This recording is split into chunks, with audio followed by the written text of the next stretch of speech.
The woman always felt someone might be sitting on the couch, so she threw a bedsheet over it. Seeing no reaction, she finally breathed a sigh of relief, picking up the sheet to return to bed. But then something eerie occurred. The lightweight sheet lay pinned to the floor, immobile no matter how hard she pulled. The other end seemed weighed down. Slowly the pressure grew tangible. The raised bedsheet was being slowly stepped on, as if someone was walking towards her. The woman was terrified, and quickly called out to her companion, pointing to the bedsheet on the floor and saying that someone was standing there. Her companion was a little confused. There was indeed a bedsheet on the floor, but it was just a bedsheet. He didn't see what there was to be afraid of. Moreover, there was no one else in the room. It must have been a hallucination of the woman's. After being reassured, the woman gradually calmed down. The next day, the woman was going to tell her sister about what happened last night, but as soon as they met, her sister had a cold expression on her face and announced that she was cutting off their sisterly relationship. They were each other's only relatives. She couldn't understand why her sister would suddenly say such things, but before she could ask, her sister quickly closed the door. Back at her friends, she found an email she sent to her sister.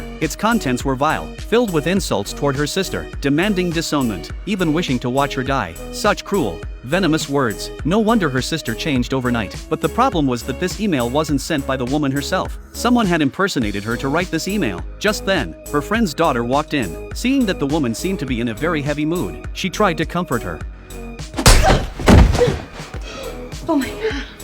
Sydney, are you okay? Why would you just stop? Stop, Dad! No. The girl was hit hard by something, but since she had been looking down, she didn't know what had happened, so she instinctively thought it was the woman who had hit her. The woman tried to defend herself, but seeing her daughter bleeding from the blow, the friend obviously believed the daughter's words. Now she was truly unable to clear her name. Seeing her friend misunderstanding her, plus the series of strange events that had occurred recently, the woman immediately thought of that terrifying existence. Come on. Come on out. Don't hit a little girl.